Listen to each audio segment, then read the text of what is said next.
New Year. I'm your host, Phyllis Coley, editor and publisher of Spectacular Magazine radio show on Foxy. Is your community-focused resource. We are shining a spotlight on community issues and events that impact our neighborhoods.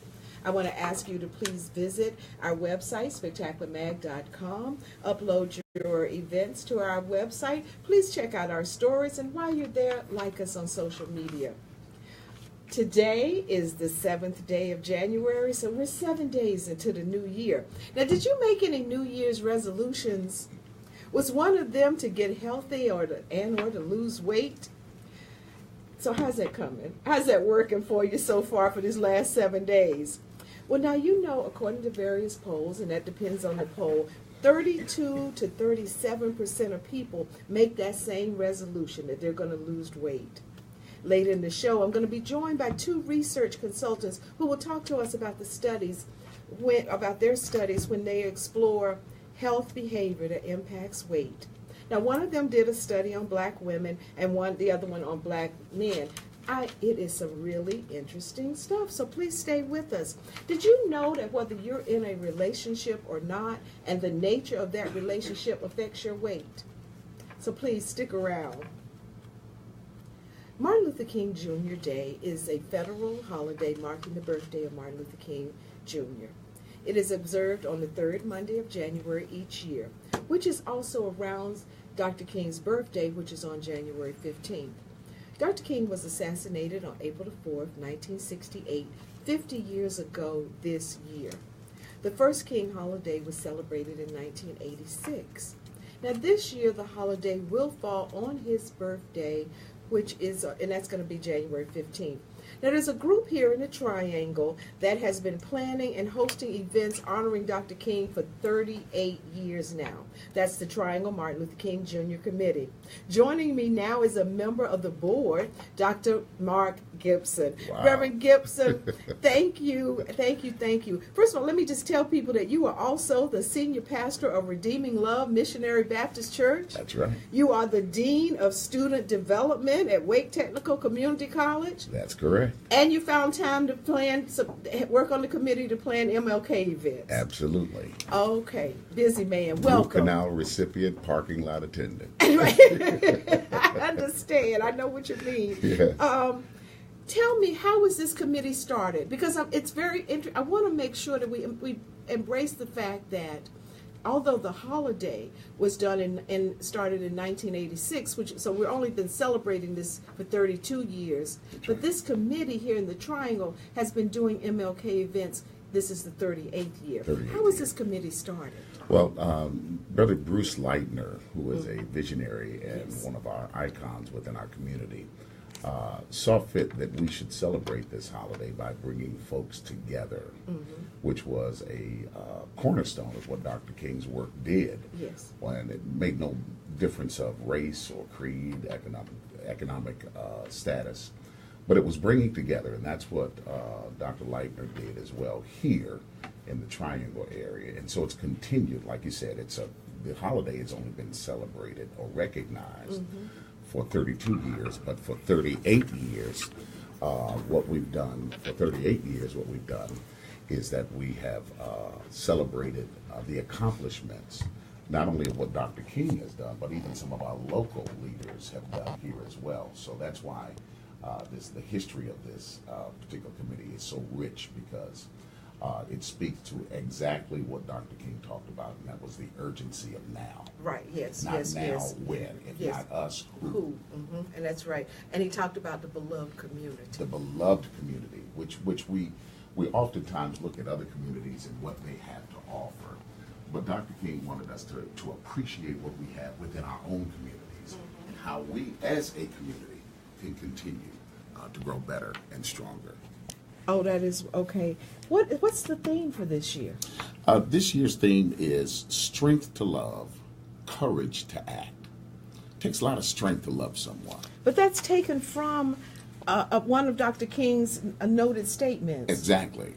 And so Dr. King talked about the fact that it's easy to say that you love someone, but it takes courage to act on that love that you have. It's easy to open your mouth and say that I care about someone, but words are idle. Actions speak louder. That is so true. And there will be, and speaking of action, there's going to be a lot of action going on between January 12th and January 15th. Yes, indeed. So let's just take it in order. Okay.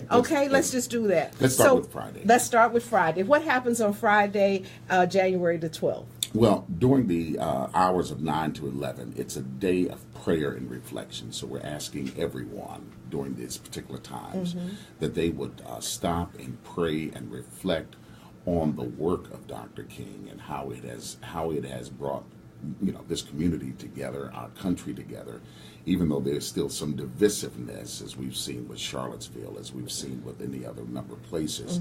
But this is a time to pray, and we want folks between 9 and 11 to pray. Okay. But then at 9 a.m. to 9:45, there's our 38th annual wreath laying ceremony that's going to be held at the Dr. Martin Luther King Jr. Park here in Raleigh. And where is that located? That's located at 2018 Martin Luther King Jr. Drive, and it's right here in Raleigh.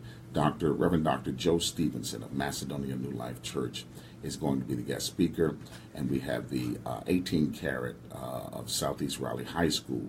They will be our musical guests. Oh, that's going to be wonderful. That's going to be wonderful. It really is. And let's just talk. I mean, I know that people said, oh, it's going to be too cold for me to be out there.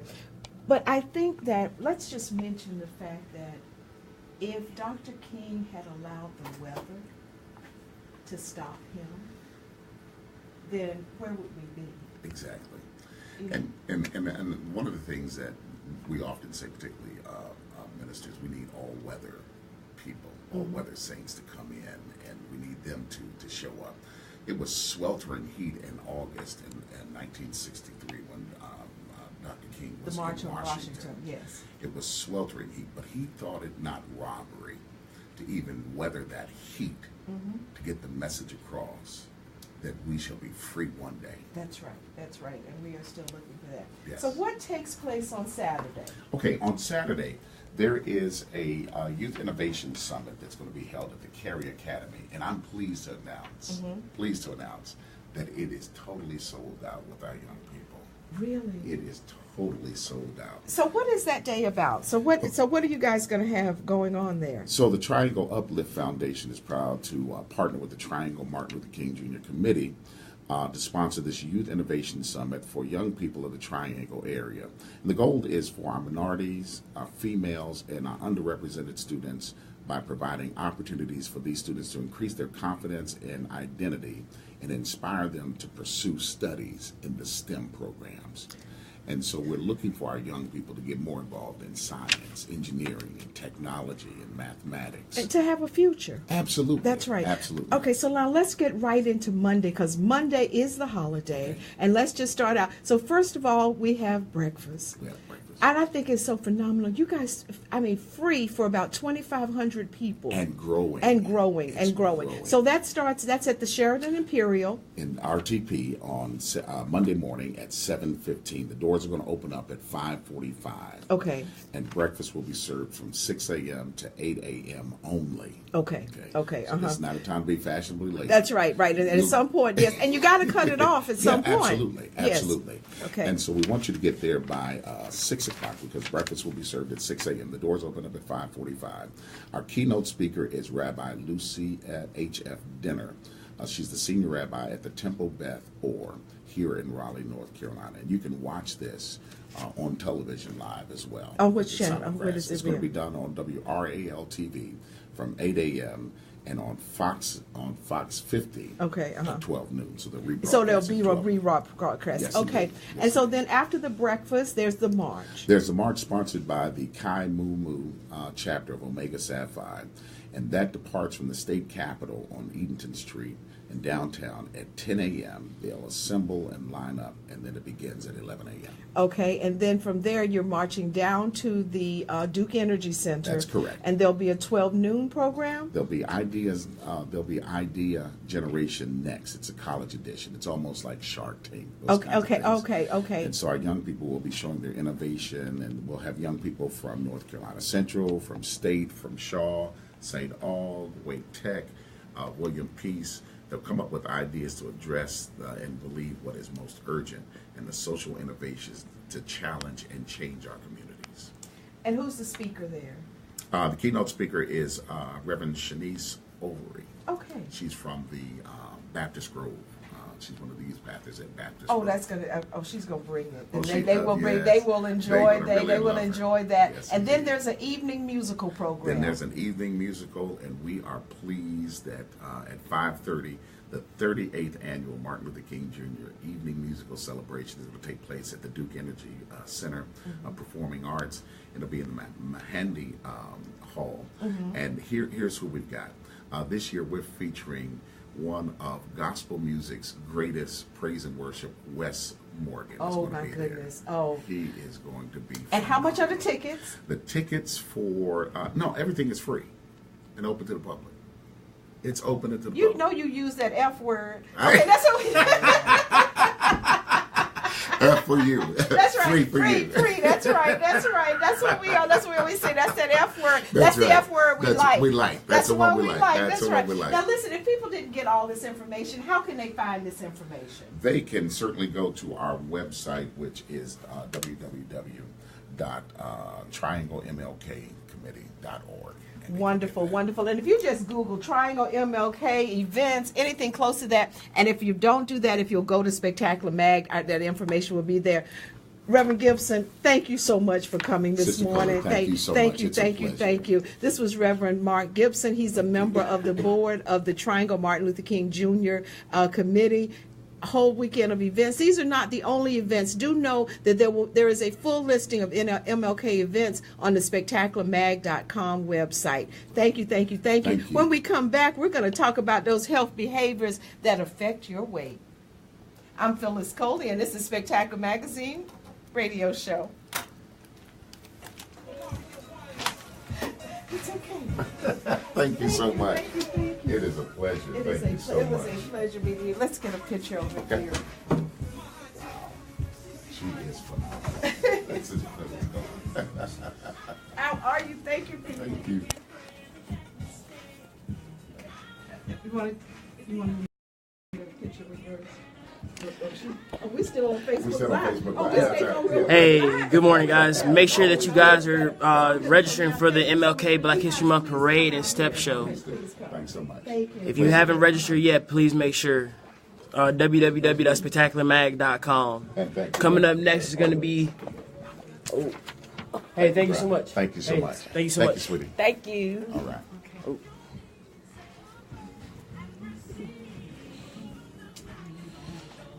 Coming up next is going to be Dr. Candice Alick. Let's go get them now. Come on. You're gonna go a whole lot better.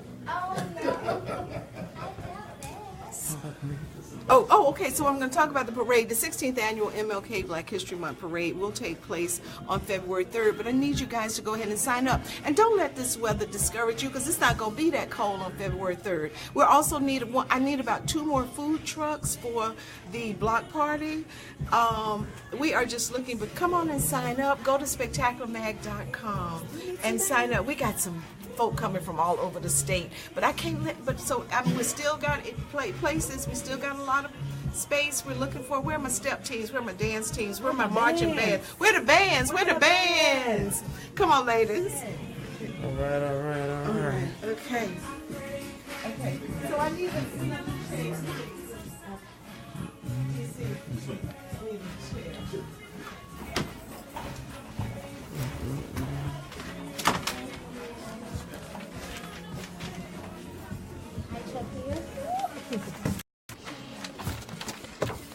Directional mic, you can talk directly into it. This mic does work, but it's a little iffy to me. So we're using one mic. All right. So you How just are we pass at? it. Oh, Okay. So are you doing? yeah, I will. Yeah. Oh, okay. All right. So what am I doing right now? And I'm just talking. Thank you. Let me Move see. straight into it, 30 seconds. Okay, we got 30 seconds. Okay, Sabrina. Hi, how are you? Welcome. Hi, Sharon Mullen, how are you? Hey, good morning.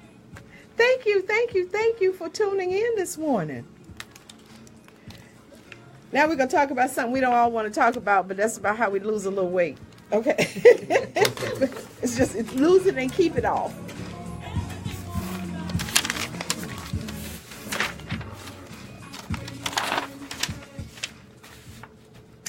You're listening to the Spectacular Magazine radio show on Foxy 107.10. Welcome back to your community-focused resource, Spectacular Magazine radio show on Foxy 107.104. I'm your host, Phyllis Coley. We, of course, want to remind you again about the parade, but I already told you about that. Now, according to various polls, it depends on who you are, which one you look to, 32 to 37% of people make a resolution each year to get healthy and or lose weight. Now, do you fit in there? So joining me now are Loneke Blackman Carr, who's a PhD and registered dietitian. Dr. Blackman Carr is a postdoctoral associate at the Samuel Du Bois Cook Center on Social Equity at Duke University. And we also have Candice Alick, PhD. Dr. Alick is a research consultant and interventionalist. But they are both co-founders of Community Health in Action, which is also known as CHIA. So welcome, ladies, and thank you so much for being here this morning. Good morning. Good morning. Thank you for having us. So let me go to you. I just want to get right into it. This is such an interesting study. So, Dr. Alick, tell us about CHIA and what led you to start this initiative. Well, Lonnie, or Dr. Blackman Carr, and I, we were doctoral students at UNC Chapel Hill. And what we found is that we kind of felt bad. As researchers, what we see is that people go into our communities, black communities, and they use us for research but don't give back. So there's a gap between research and service. And so we founded CHIA to kind of fill that void, using our expertise as interventionists and nutritionists to build capacities to make health a culture within our black culture. Okay, and so CHIA is just that. It's just a health. You're dealing with weight and health. We're dealing with a spectrum of public health issues. So we look at communities that are affected by disparities. So it could be a minority, black communities. It could be disabilities. But we want to focus on the gauntlet of health disparities with CHIA. So Lonnie and I specifically, we came from the Department of Nutrition at UNC, and we focus primarily on weight loss. But we have training in the vast majority of things. Okay, so Dr. Blackman Carr, tell me about your study. Now, your study was called Sisters in Health. Yes, that's correct. Okay. Sisters in Health was my dissertation research, and it was a weight loss study about or focused on African American women. And so over 6 months, I worked with around 82 black women, and we went through the motions of learning how to lose weight, which involves how do you eat healthy, what should I eat, and how to move. So the question I was trying to answer was, okay, if we do, how can I get black women to do the amount of physical activity required or that's necessary for weight loss, which is about an hour a day over 5 days a week. That's a lot. Yes. A lot for most people. And the women I was working with were women who had little to no experience doing exercise or being active. Okay. And so by the end of 6 months, everybody lost a significant amount of weight. But in terms of physical activity, by the halfway point, people significantly increased the amount of exercise they were doing. But towards the end, we saw a little drop off, and we can definitely talk about why that occurred. Yeah, let's talk about those things. Why did that happen? What are those, which also are probably the same reasons that a lot of us don't exercise? Oh, definitely. Okay. So the first thing that comes to mind for me was that up until that midway point, we were meeting every week. So women came, we met face to face, we had a group of like-minded people together, and we were meeting every week. But after that midway point, we were meeting every other week. So the first thing that I think changed in terms of how much activity they were able to achieve was the amount of accountability. So in changing from having weekly accountability to every other week accountability, that certainly, I believe, was a factor, a huge factor. But we can talk about things like weather as well. Okay, yeah, so then there was huge. But then there was another thing, and which was our hair. Yes, always. So, we can always talk about hair. Hair was an issue Yes. for black women.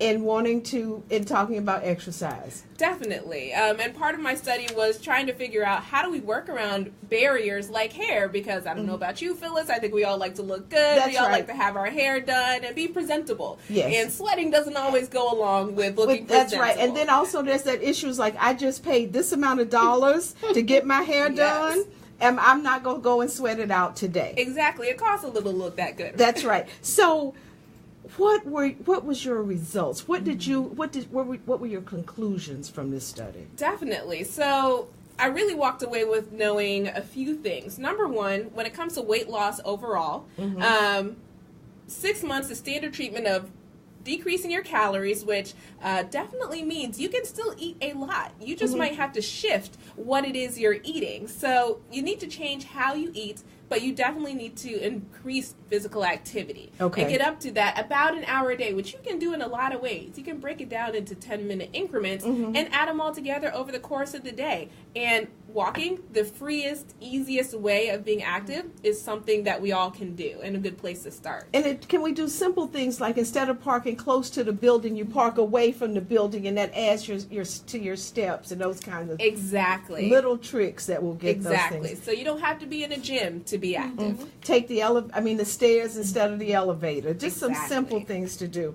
What were your other conclusions? Yes. So in addition to changing how you eat and moving more, definitely making sure that you have support. And in research, we call this social support. So that support comes from your coworkers, potentially, your family, your best friends, whoever. It can even be through online. So if you're part of a Facebook group that's focused on physical activity or weight loss, you can certainly find accountability through your online networks, but also in person. So making sure you have support, people who can work out with you, who can help you figure out what to eat. It comes in many different forms. And encourage you on those days when you don't feel like it. Yes, encourage you and maybe even kick your tail a little bit to get out the door and get moving. Yes, some tough love. Okay. All right, so Dr. Alick, let's talk about your study.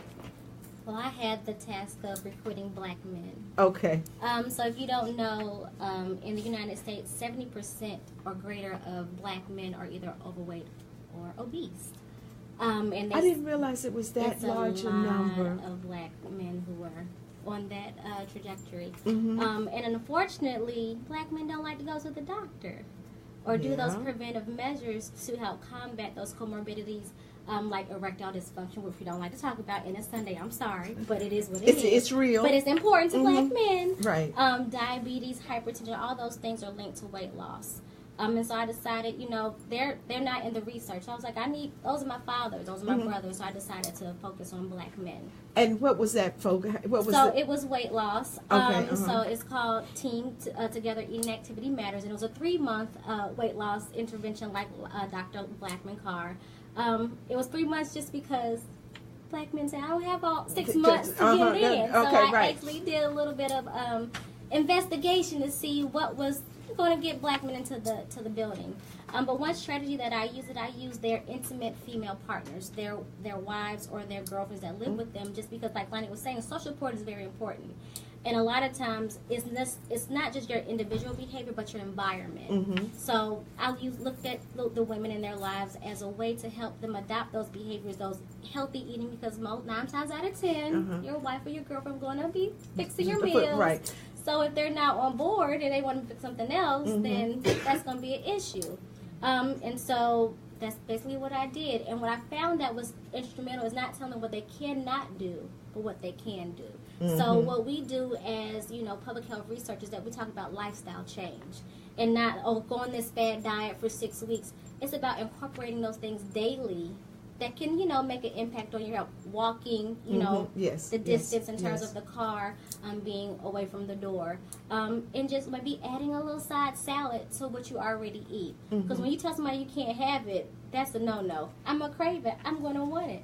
So those are the basic things that I kind of, emphasize in my study. So the one thing that I hear both of you saying, it's a lifestyle change. Yes. Absolutely. Okay, yeah. So at the end of the day, so what are some of the things that we do to get to a lifestyle change? Because see, again, I always say, I think one of the things that when we were talking about is starting small.